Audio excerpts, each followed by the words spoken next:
I'm speaking from one of the offices in Srila Prabhupada's complex of the Radha Rasbihari temple in Bombay.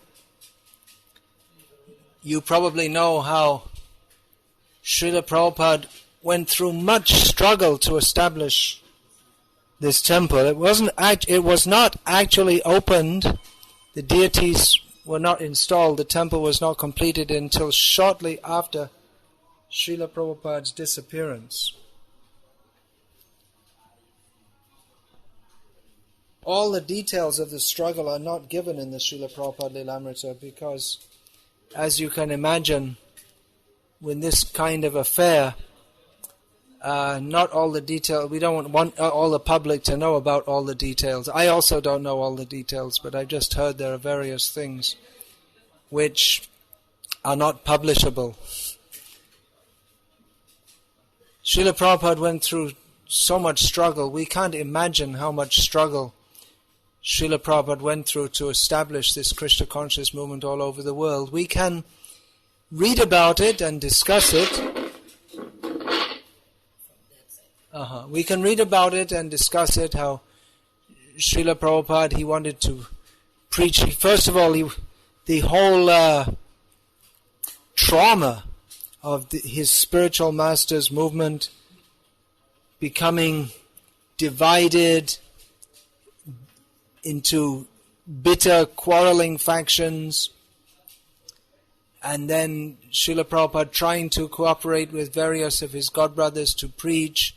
At the same time, no support, rather the opposite from his family members, and not much real understanding even from his godbrothers, not from anyone. He was going out into Delhi and making his magazine, back to Godhead. No one showed much interest. And Srila Prabhupada came to the West, practically twisting the arm of Sumati Morarji to give him a ticket. She didn't want him to go. No one wanted him to go. But he went, and even when he came to the West, there was so many difficulties he had to go through. Oh, even on the way, a heart attack. It's just one thing after another. He had to put his bhoga, the ingredients for cooking, into a fridge where meat was kept, and live with people who are smoking. For a pure devotee from the spiritual world to have to live in these conditions, it's unimaginable. Then he was living in the Bowery, which no respectable in New York, the worst area of New York, which respectable people, they didn't even go near, let alone live there. And the person he was living with went crazy. All the details are not given, but Prabhupada he suddenly had to leave that place, and he couldn't go back. He was the David Allen, the name is given there, he'd become crazy, and Prabhupada thought that he might physically attack him. So he went through so much struggle. He started this movement, and again, all the details aren't put in the Lilamrita, but actually some of his disciples, they turned against him. And others, they made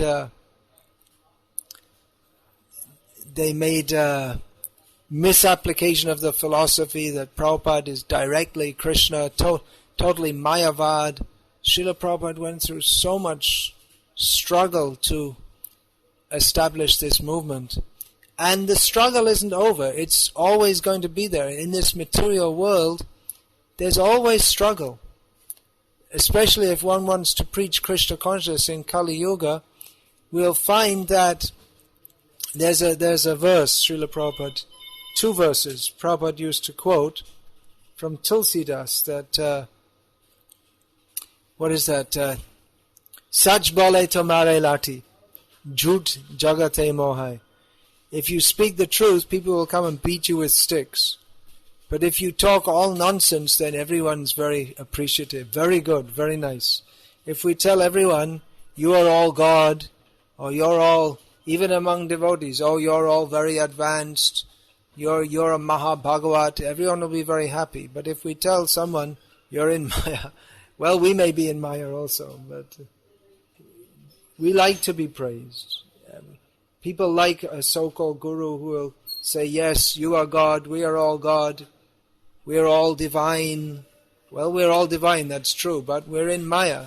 Prabhupada spoke the truth very clearly. When, in the very early days of preaching in New York in 1966, one local rock group came to listen. They were celebrities in the area, and they were famous for their vulgarity in sexual matters.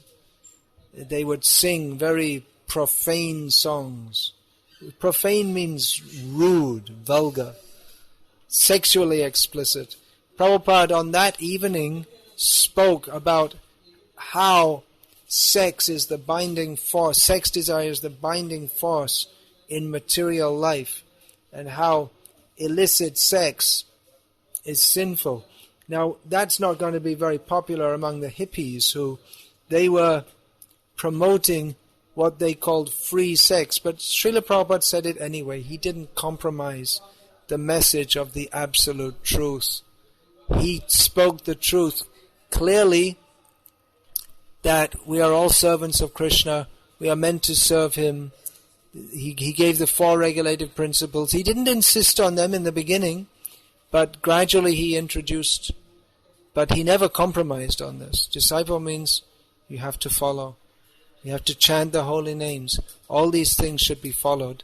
So Srila Prabhupada, undoubtedly the greatest devotee of the modern age, Kali Kale Dharma Krishna Nama Sankirtan Krishna Shakti Bina Naheta Pravartan, as stated in Sri Chaitanya Charitamrita, that in this Kali Yuga, the Yuga Dharma, the religious process for this age, is Krishna Nama Sankirtan, congregational chanting of the holy names of Krishna. And one who is empowered with the specific energy of Krishna such a person can establish that. We can imagine how difficult it is to establish this very pure message and mission among people in the modern age who are dedicated to breaking all the regulative principles. Modern society, as Srila Prabhupada noted in one purport, is dedicated to meat eating, gambling, illicit sex, and intoxication. So how difficult it is to establish Krishna consciousness, where if one is to seriously practice Krishna consciousness, then he has to give up all these things. We can imagine how difficult it is to spread Krishna consciousness in this age. But Srila Prabhupada was able to do that. And we can understand that he was specifically blessed by the Supreme Personality of Godhead. Otherwise, it would not be possible for him to do so. Now, at the same time, while Srila Prabhupada was giving us these highest truths, while he was introducing us to the process that would take us, when I say us, I mean most of his followers came, at least superficially, from a very sinful background of all these sinful activities, and Srila Prabhupada introduced us to the process, Chaitanya Mahaprabhu's process, by which we can eventually come to the level of serving Sri Sri Radha Rasa Bihari. Eventually means that Srila Prabhupada, he didn't immediately introduce worship of Radha Krishna, but gradually he established many temples of Radha Krishna all over the world. Chaitanya Mahaprabhu is Radha Krishna, and he came to introduce us to the worship of Radha and Krishna. So Srila Prabhupada gave us the process by which we could eventually come to the level of which Prabhupada said, we can see Krishna face to face. We can live with him, eat with him, dance with him, talk with him. As one godbrother told me many years ago, this was shortly after I joined the movement, over 30 years ago, he told me that Srila Prabhupada had said that my only desire is to go to Golok Vrindavan and steal Krishna's lunchbox. That's one of the pranks that Krishna's cowherd boyfriends play upon him, that they may steal his lunchbox. Such an intimate relationship with the Supreme Lord. It's such an intimate relationship that we don't even think of him as the Supreme Lord. That knowledge of his opulent position, of his all-powerful position, is forgotten. So Srila Prabhupada introduced us to this. Of course, the worship of Radha Rasbihari, who are situated in their superbly beautiful and extremely popular temple. Every day thousands of people visit, and on Janmashtami throughout the day, more than 1 million people visit this temple. It's become very famous or very popular. So the worship here, even though the worship is of Radha Rasbihari with Lalita and Vishaka, and on one side of them are Sri Sri Gaur Nitai and also the deities of Srila Prabhupada and his Guru Maharaj, Srila Bhaktisiddhanta Saraswati Thakur, and on the other side of them is the altar of Sri Sitaram, Lakshman and Hanuman.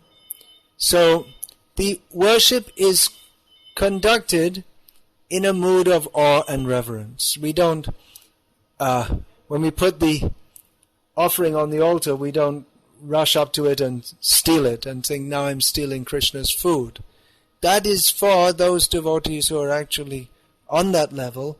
To approach that level, Srila Prabhupada, the practical Acharya, he introduced us to the practical process given by Rupa Goswami Prabhupada, as dictated to him by Chaitanya Mahaprabhu, the process of following the rules and regulations of devotional service by which we may become purified and we may become gradually situated in Krishna consciousness.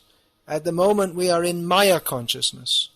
Srila Bhaktisiddhanta Saraswati Thakur would speak of Golok Darshan and Jagat Darshan. Golok Darshan, in Golok Vrindavan, in the spiritual world, the pure devotees there, they see Krishna, they see the land, they see the trees, they hear the flute of Krishna. Everything in their consciousness is saturated with love of Krishna, and everything they see, touch, taste, feel, hear and smell, all these sensual impressions they receive, they simply think how to serve Krishna better. They see the whole spiritual world and themselves also simply as being meant for serving Krishna, as paraphernalia for Krishna. Whereas Jagat Darshan, that as described by Lord Krishna in Bhagavad Gita, that means the attitude of Ishvaraham aham bhogi. I am God, I am the controller, I am the enjoyer. So we see everything, we see all the paraphernalia in this world as something, let me enjoy it. This is meant for my enjoyment. So, as long as we have that consciousness, we will not see Krishna face to face. Or even if we do see Krishna face to face, then our seeing will be at least tinged with the envy of Krishna that comes when we are in the mood of being a separate enjoyer to Krishna. Just like from Mahabharata, we understand that Duryodhana, he also saw Krishna face to face. But when he saw Krishna face to face, he did not see that this is the Lord to be served, but he thought, here is my enemy. So his seeing was not that seeing of premanjana churita bhakti vilochanena, not seeing with the eye of love, but seeing with the eye of envy, by which Duryodhana actually, although Krishna was personally present, his Satchidananda form, but Duryodhana did not see Satchidananda because he had no faith that there is even such a position of Satchidanandamai. So he perceived Krishna as being just another material form like himself. Materialistic people, when they see the deity, they see stone or metal or wood.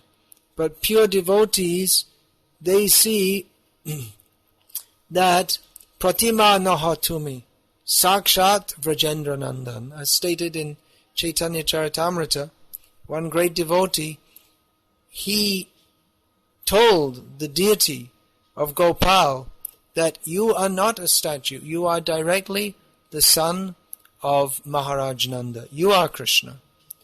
So, our vision, when we talk of vision, that means how do we see? It's not so much what do we see, but how do we see? People ask, have you seen God? Well, yes, we all see God at every moment, but because we don't recognize Him, we don't want to see Him, therefore we don't see Him. But for those who want to see Krishna, those whose hearts are yearning for Krishna, they will certainly see Krishna, even when He's not present. Krishna, He leaves Vrindavan, but actually in another sense He cannot leave because the residents of Vrindavan, they cannot see anything but Krishna. So He is captured within their hearts. This very highest level of God consciousness, Srila Prabhupada came to introduce us to, but by the practical, we can say, down-to-earth method. That means, on the one hand, we are heading for the very, very highest achievement, to achieve pure love of Krishna, that is, even beyond the imagination of the residents of Vaikuntha. What to speak of the yogis who control their senses by very difficult austerities. So it's very, very high level, beyond karma and jnana and beyond even what is normally conceived of as bhakti. But then on the other hand, we have to see what is our actual level, that are we controlling the mind and the senses? Are we focusing on Krishna? So in almost all cases the answer will be that we are still very much attracted to the objects of the senses. We still have many desires for our own personal comfort, and what to speak of thoughts of prestige, how will people perceive me? So to get free from all material desires is not a very easy thing, but the process of bhakti yoga given by Chaitanya Mahaprabhu through Rupa Goswami, which we have received in parampara through Srila Prabhupada, that process of Vaidhi Bhakti Sadhana, following the rules and regulations, that will help to, not help, it is a very powerful process to purify our consciousness, by which we can cease to think of how, cease to maintain the misconception of perceiving ourselves as the center of everything, selfish interest, but instead coming to the realistic position of understanding that Krishna is the supreme enjoyer. So Srila Prabhupada sitting in this Radha Rasbihari temple, which at that time was before this beautiful marble temple was finished. That temple was, the deities were being worshipped in, we're sorry to say it now, but due to circumstance, for some years they were worshipped simply in a tin-roofed shed. So Srila Prabhupada, he went on with his activities of serving Krishna in these circumstances. His disciples at that time also went through many difficulties to help establish what is now a superb facility for serving Krishna. So Srila Prabhupada sitting here worshipping Radha Rasbihari. The very name is indicative of the highest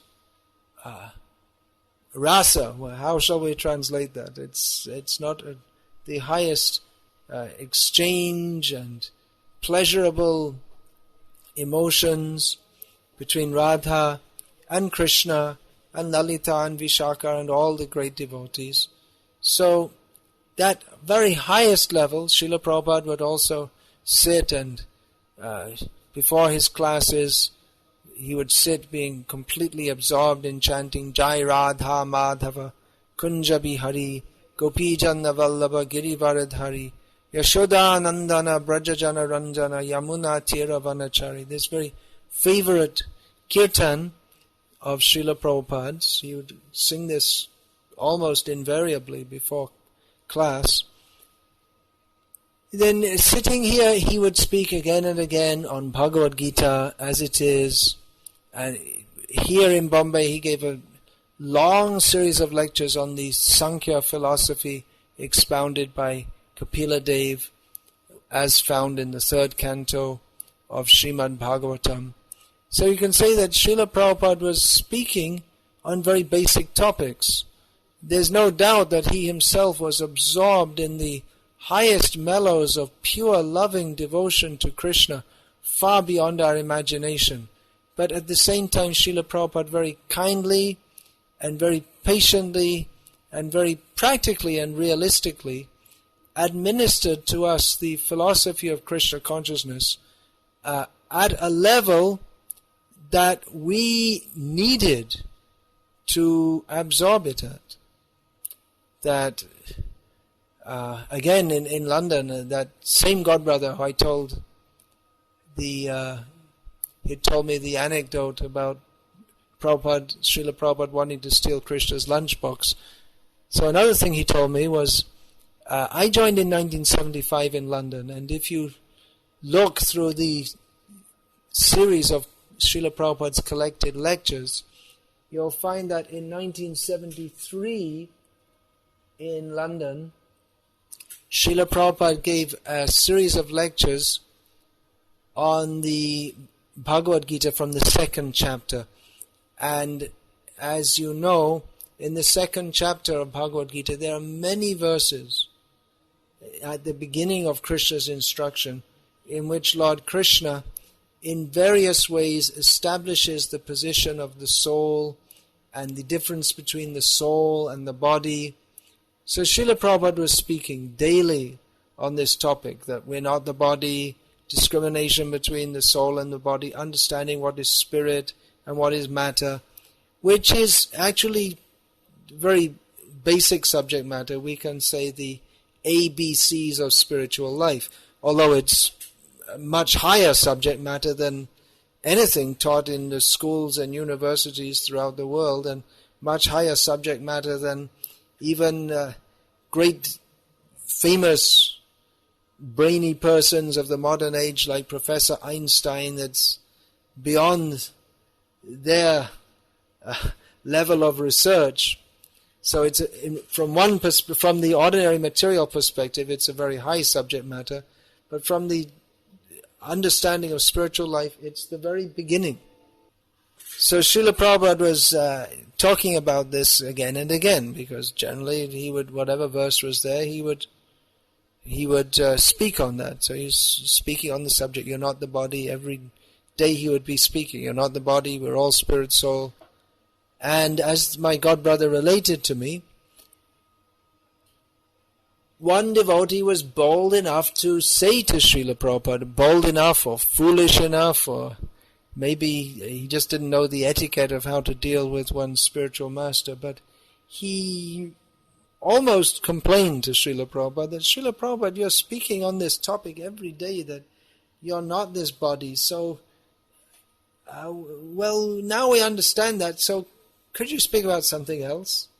And Srila Prabhupada said that He replied that, "You do not understand this, therefore I have to speak on this again and again and again." I personally had a similar experience, that I had very little, what we could say, personal association with Srila Prabhupada, although, as Srila Prabhupada wrote in the dedication of his Srimad Bhagavatam to his own spiritual master, he wrote, dedicated to His Divine Grace Om Vishnupad Paramahamsa Parivrajaka Acharya Ashtotar Satasri Srimad Srila Bhakti Siddhanta Saraswati Goswami Maharaj Prabhupada. He lives forever by his divine instruction, and the follower lives with him. So we can all have personal association with Srila Prabhupada by following his instruction, because in the spiritual realm there is no division of time and space. Of course, to come to that level of being beyond time and space, it's not such an easy thing, but it begins with following the instruction. If we follow the instruction of Srila Prabhupada, then we're linked with him. If we follow the instruction of the Acharyas, of Krishna, then that is Bhakti Yoga. The yoga means linking by the process of devotion, devotional service. So anyway, getting back to I was going to tell one anecdote, that I had very little personal, what we could call personal association with Srila Prabhupada. But in October 1977, which turned out to be just 1 month before, it was approximately 1 month before Srila Prabhupada departed this world. At that time I was on a traveling party, traveling in a van in North India, distributing Srila Prabhupada's books in schools and colleges. So we went to visit Vrindavan to have darshan of Srila Prabhupada, and we arrived in the evening, and I didn't know at the time, but Srila Prabhupada, he hadn't eaten for many weeks, and then one devotee brought him some strawberries. So Srila Prabhupada was sat up. He didn't have enough strength to sit up by himself. Of course, pure devotee is always transcendental, but he enacts such pastimes to give his disciples the opportunity to serve him. So Srila Prabhupada was sitting up, and as is the custom before taking prasad, some prayers are said. So Srila Prabhupada, in a very weak and faint voice, which was nevertheless full of spiritual conviction, he started to speak, Sharira Vidyajal, Jarendriya Tahekal. And then Srila Prabhupada started to preach to his disciples in attendance. Many leading disciples were there, and about how we have to control the senses, otherwise they lead us to hell. And I reflected on that here's Srila Prabhupada, after so many years of being with us, seemed like many years, I'd just come recently before that, and here he is in Vrindavan, and many of his leading disciples are here, and Srila Prabhupada is speaking on controlling the senses, controlling the tongue. So I was quite struck by that, because you might have thought that, well, Srila Prabhupada would tell different pastimes of Vrindavan, but Srila Prabhupada, for his own reasons, or we could say seeing the need to, he spoke on the necessity of controlling the senses by taking Krishna Prasad. So these basic points, if they're in order, then everything will follow nicely. Taking Krishna Prasadam, chanting the holy names very carefully, associating with devotees, understanding this a basic philosophy of Krishna consciousness. We're not the body, we're all pure by nature, we are part and parcel of Krishna, who is the Supreme Personality of Godhead. He is to be served. Krishnarte akila cheshta, all activities should be, all endeavors should be performed for the sake of Krishna. So understanding this basic philosophy and in our lives adopting the basic practices, this automatically propels us to the higher levels of Krishna consciousness, which Srila Prabhupada came to give us, but he did so in a manner just suitable for our level. He gave everything is there in his books. He wanted his disciples to read his books. Now you have Srila Prabhupada's books, some of them in Farsi. That is a great contribution. The devotees who are translating and publishing these books in Farsi, no doubt that Srila Prabhupada is very, very pleased with this endeavor. I spoke about some of the difficulties that Srila Prabhupada went through to establish the Krishna conscious movement all over the world. There's no doubt that you must be all experiencing difficulties to practice Krishna consciousness in that difficult situation. I've had some experience myself of preaching or carrying Srila Prabhupada's mission in difficult places, I was one of the pioneers in establishing Srila Prabhupada's movement in Bangladesh, which is a country in which there are many Gauriya Vaishnavas of various sorts, but the majority population subscribes to a religious process which is not very favorable to pure Krishna consciousness. So we went through various difficulties there, and in Burma, where then as now there's a military government. So I have some experience in difficult situations, but one thing's for sure, there's a lot of the more difficulty there is, the more mercy there is to be had. I also visit Russia. I've been visiting regularly there for the last so many years. I first went during the it must have been 1985. A very heavy communist rule at that time. It was very heavy. It was just before they loosened up. They became more heavy. So it was a very tense situation in Moscow.